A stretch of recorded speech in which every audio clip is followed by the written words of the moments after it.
que que os processos seletivos aí tem tantas etapas, né, mano? Isso é uma grande questão que a gente pode refletir um pouco aqui a respeito, né? Ah, bom, de uma maneira ou de outra, a própria estrutura aqui da nossa área, né? Ela acaba fazendo isso diferente de outras áreas. Aliás, eu acho que até cabe um parênteses aqui. Você que não é da área de desenvolvimento, quantas etapas tem um processo seletivo na sua outra área? Porque eu mesmo nunca trabalhei de outra coisa. Eu nunca fiz processo seletivo para trabalhar de outra coisa.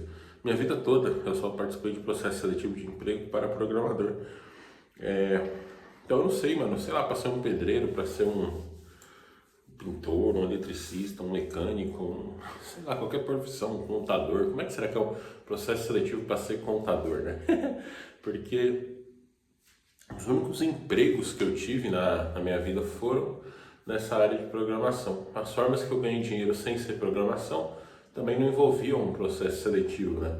Era questão de freela, de bico, de, enfim, empreender, ter lojinha, motorista de aplicativo. Então são profissões diferentes, né? Essas profissões clássicas. E também coisas que passam-se em prova, né? Uma vez eu passei uma prova para ser mecânico industrial no Senai da Volkswagen, né? Mas aí não tinha entrevista nenhuma, era só uma prova que se fazia. Então isso é uma questão assim, a nossa área ela tem uma peculiaridade em relação a outras áreas, que é o quê? Falando aqui, por exemplo, esse trabalho aí, mecânico industrial na Volkswagen. Eu ia ser funcionário da Volkswagen para trabalhar na Volkswagen. A nossa área aqui, ela já tem essa peculiaridade, né? Toda vez que eu trabalhei, era por uma consultoria. Eu imagino que isso tem a ver com a especialização, né? Ou seja, é como se a Volkswagen contratasse uma empresa para contratar um mecânico industrial para ela, um terceirizado. Então, de uma maneira ou de outra, talvez se você trabalha terceirizado, né, em alguma outra área, talvez você tenha a mesma experiência, sei lá, um porteiro de um prédio, por exemplo, né, um prédio comercial. Ele trabalha para uma empresa de portaria que presta esse serviço, mas ele trabalha locado no cliente lá. O programador tem essa mesma característica e isso aumenta consideravelmente as fases dos processos, né, porque você precisa ser aprovado não por uma empresa apenas, mas por duas. Então, a origem da demora dos nossos processos seletivos, ela está aí, né? Na sua própria natureza. Veja que se você não precisasse passar por uma consultoria para ser contratado, provavelmente você reduziria as fases, né? Eu digo aqui que o processo enxuto ele tem 3 fases. Nenhum processo para ser programador na minha vida teve menos do que 3 entrevistas, né? Sendo que 2 dessas normalmente é a consultoria que faz. Então, a gente pode imaginar que se a gente fosse contratado direto pelo cliente, talvez a gente fizesse só uma entrevista. Esse seria o processo mais enxuto. Eu consigo imaginar em outra área, sei lá, para o cara ser contador, porteiro, médico, eu não sei, mano, outras profissões. Ele vai falando outras profissões que tem aí, professor, sei lá, eu imagino que deva ter profissões que você faz uma entrevista e já é contratado, tá ligado? Se bem que na minha carreira eu já fiz isso uma vez, para ser terceiro ainda. Mas era uma empresa que estava com um projeto muito específico na era do trabalho presencial ainda, Deus me livre dessa uma hora, não quero nunca mais trabalhar presencial na minha vida, só remoto. Mas eu fui um dia lá para uma vaga PJ, essa empresa ela estava precisando preencher aquela vaga, a consultoria, né? Era um projeto que estava para acabar ali, eu acho que alguém saiu e ela tinha uma vaga em aberto. Então eu fui lá e eles já falaram, já fica aí.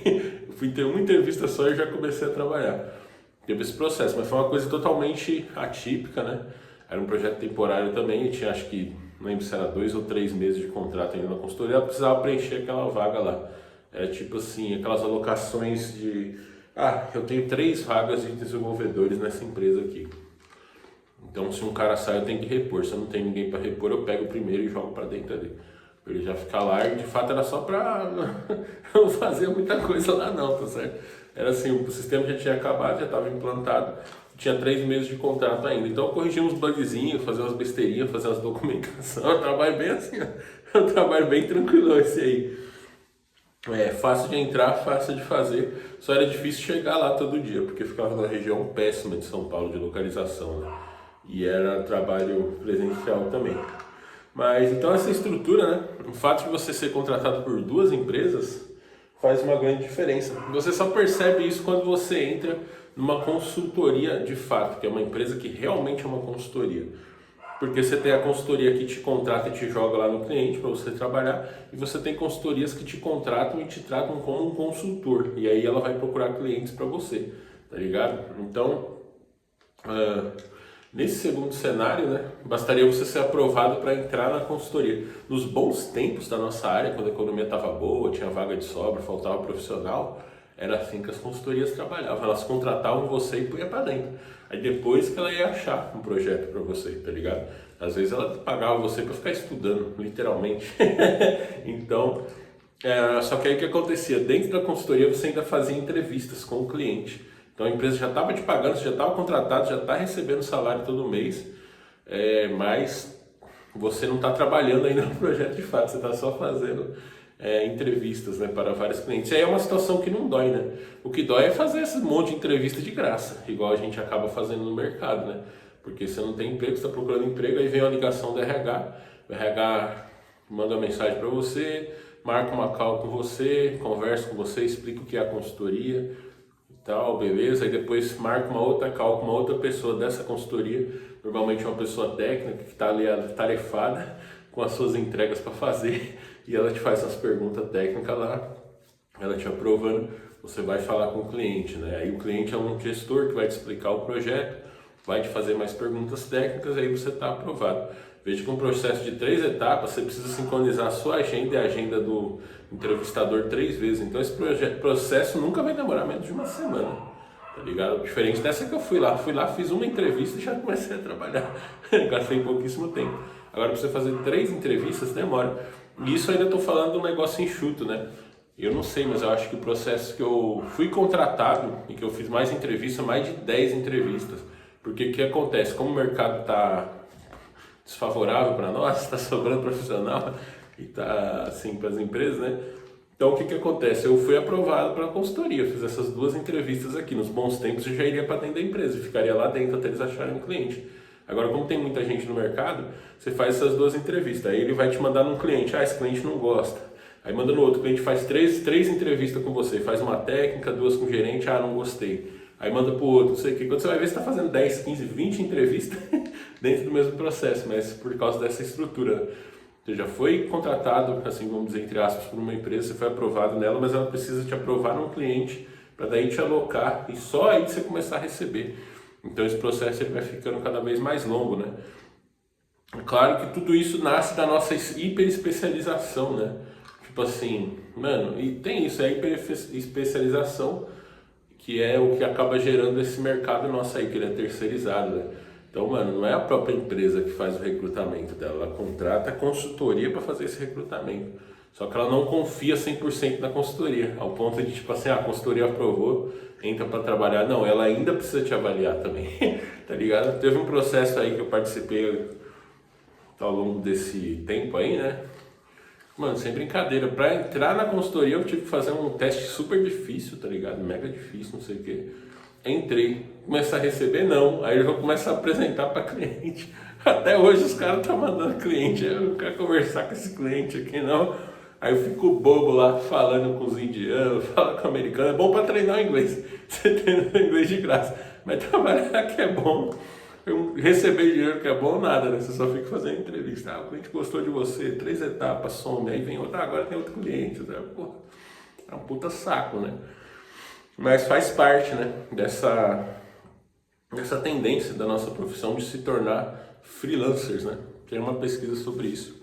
O futuro do trabalho é todo mundo ser freelancer. E aí você vai ter que dedicar cada vez mais tempo para processo seletivo, né? Então, a gente pode reclamar, mas só vai piorar isso aí, apenas o começo, né? De uma maneira ou de outra, você ter inglês te ajuda a participar de mais entrevistas aí, né? Você vai ter um negócio aberto aí, uma autoestrada, né? Porque aí você não está só fazendo processo seletivo para empresas do Brasil, mas do mundo todo, né? Então, com a English Bay você pode aprender inglês, o link está fixado aqui no primeiro comentário. Eles têm conteúdos gratuitos para você aprender inglês, tem uma playlist também que fala aí sobre termos de inglês para programação. Eles têm grupos de conversação para você praticar o seu inglês, né? Para fazer essas entrevistas. Nesses grupos você paga em torno de R$50 por mês. Com o meu cupom Jovem Tranquilão você tem 10% de desconto, tá ligado? Então aproveite, o link está fixado no primeiro comentário. Acesse meu curso Jovem Tranquilão. Ponto online, com o cupom RECRUTAROOTS, você tem aí 97% de desconto, vai pagar R$1 para ser meu aluno. É por tempo limitado, aproveite essa promoção aí, tá certo? E clica aqui no card, ó. No card nós vamos continuar esse assunto. A gente vai falar sobre o seguinte: trabalho remoto é freela premium. Então, vamos falar sobre esse tema aqui, né? Indo nessa esteira, né?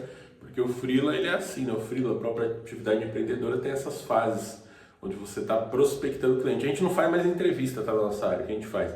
A gente prospecta cliente. É isso que a gente fica fazendo. A gente fica tentando vender o nosso trabalho. Quando você passa a entender dessa forma, muitas coisas passam a fazer sentido. Então, clica nesse card e vem para esse vídeo para a gente continuar essa conversa lá.